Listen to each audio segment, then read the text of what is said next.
बच्चों, कैसे हैं आप सभी? मैं आशा करती हूँ सभी लोग स्वस्थ और प्रसन्न होंगे। आज हम हमारा पाठ मेरी पहली विदेश यात्रा को पढ़ेंगे और समझेंगे। आइए शुरू करते हैं इस पाठ को। ये है 20 मेरी पहली विदेश यात्रा। इस पाठ में हम सादा जीवन और उच्च विचारों में विश्वास रखने वाले डॉक्टर राजेंद्र प्रसाद, भारत के पहले जो राष्ट्रपति थे, पढ़ेंगे और समझें। मेरी पहली विदेश यात्रा थी। मित्रों की सलाह, यानी मित्रों ने उन्हें जब कहा, मैंने सादगी के लिए गर्म कपड़े बनवाए। मैंने सर्दी के लिए क्या बनवाए? गर्म कपड़े बनवाए। मैं हमेशा केवल खादी ही पहनता था। विदेश जाकर भी इस नियम को भंग करना मैंने उचित नहीं समझा, यानी वो विदेश में भी खादी ही उन्होंने पहने। इसीलिए कश्मीरी ऊन के कपड़े ही खादी भंडार से मंगवा कर बनवाए। कपड़े की काट-छाँट भी देशी ही रखी। मैंने अंग्रेजी पोशाक न पहनने का निश्चय किया था, यानी संकल्प था कि मैं अंग्रेजी पोशाकें नहीं पहनूंगा। इससे 2 लाभ हुए। एक तो बहुत कम खर्च में काम के लायक काफी कपड़े तैयार हो गए, और दूसरा, पोशाक हिंदुस्तानी थी। जहाँ के हम हैं तो हमें किसी चीज की शर्म नहीं करनी चाहिए। हमें नहीं बताने, इस बात को बताने में कभी भी शर्माना नहीं चाहिए कि हम हिंदुस्तानी में हैं। ये गलत बात। इसलिए उनमें कुछ भूल और भद्दापन भी हो तो कोई विदेशी समझ नहीं सकता। अंग्रेजी पोशाक और रहन सहन धारण करने पर उन लोगों को फैशन और रीति रिवाज के अनुसार ही चलना फिरना, कपड़े पहनना और खाना पीना पड़ता है। अपना रहन सहन कायम रखने के लिए ये सब झंझट दूर हो जाते हैं। विशेषकर मेरे जैसे आदमी के लिए यह झंझट कुछ कम नहीं, क्योंकि मैंने जीवन भर कपड़े और फैशन पर ध्यान ही नहीं दिया।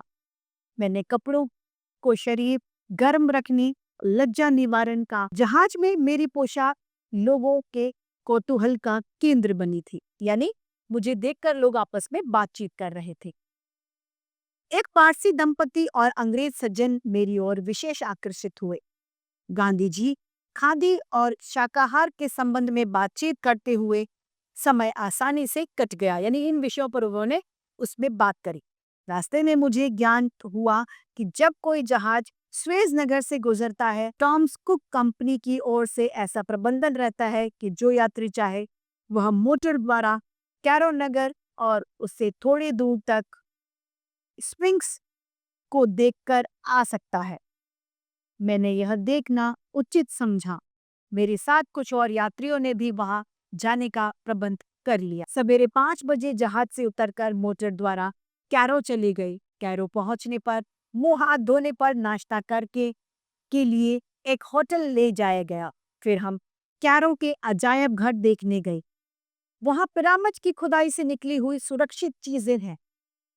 यह अजायब घर बहुत सुंदर है। प्राचीन मिस्र के कितने ही नामी और प्रतापी बादशाहों के शव, यानी मम्मी, जो पिरामिड के निकले हैं, उनके चेहरे और हाथ पैर ज्यों के त्यों, यानी जैसे के तैसे हैं। वे जिस कपड़े में लपेट कर गाड़े थे, वह कपड़ा भी अभी तक वैसा ही लिपटा हुआ है। वह कपड़ा बहुत ही महीन हुआ करता है। कहते हैं यह भारत से ही जाया करता था। उन दिनों वहां के निवासियों का विश्वास था कि आराम के सभी साधन यदि मुर्दे के साथ गाड़ दिए जाएं, तो उन्हें परलोक में भी आराम पा सकता है।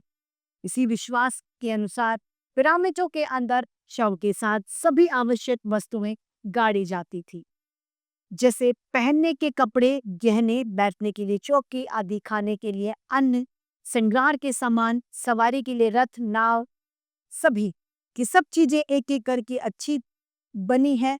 इन्हें देखने से ज्ञात होता है कि उस समय के लोग सोने का व्यवहार जानते थे, स्वर्ण यानी सोना।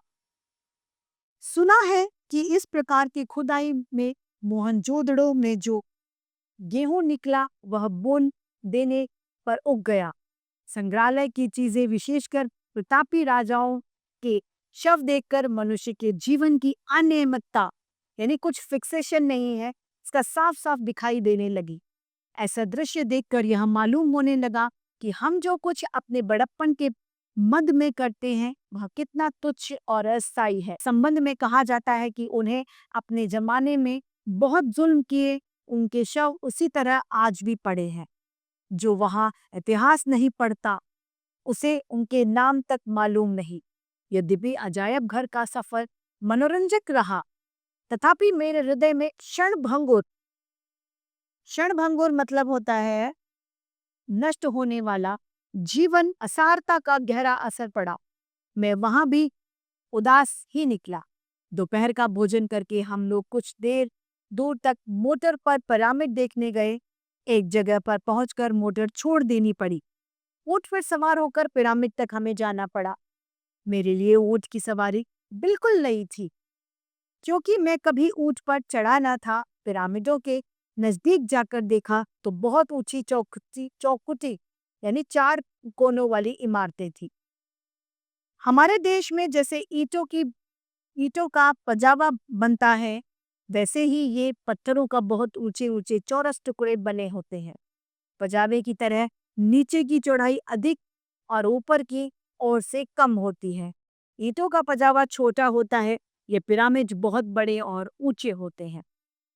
इनमें लगी एक एक ईंट मेरे अनुमान से 5 हाथ लंबी होगी। इसी के अनुपात में उसकी चौड़ाई और मोटाई है। एक एक ईंट काट कर न जाने कितने दिनों में इतनी बड़ी इमारत तैयार हुई होगी।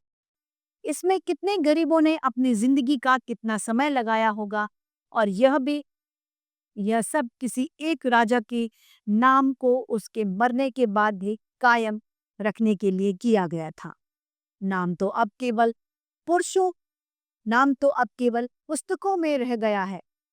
ये इमारतें जिनसे मनुष्य कोई लाभ उठा सकता था, उनकी जगह पर हजारों वर्षों बाद आज भी ज्यों की त्यों भी खड़ी हैं। उन जैसे की तैसी खड़ी हुई है ये इमारतें। स्फिंक्स एक अजीब चीज है। इसका मुंह मनुष्य का और शरीर दानव का है। एक बहुत बड़ी मूर्ति उस रेगिस्तान में उसी शक्ल पर बनी पड़ी है।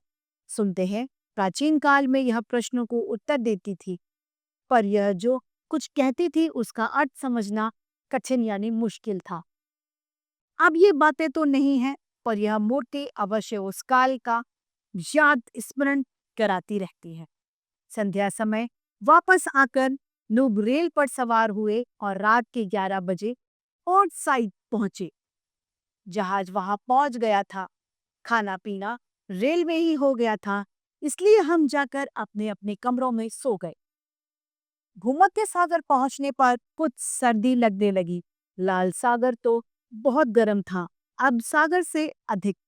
भूमध्य सागर में हवा भी कुछ जोर से चलती थी, इसीलिए जहाज कुछ हिलता था।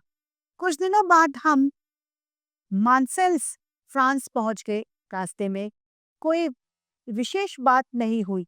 समुद्री यात्रा में चारों ओर पानी ही पानी दिखाई देता है।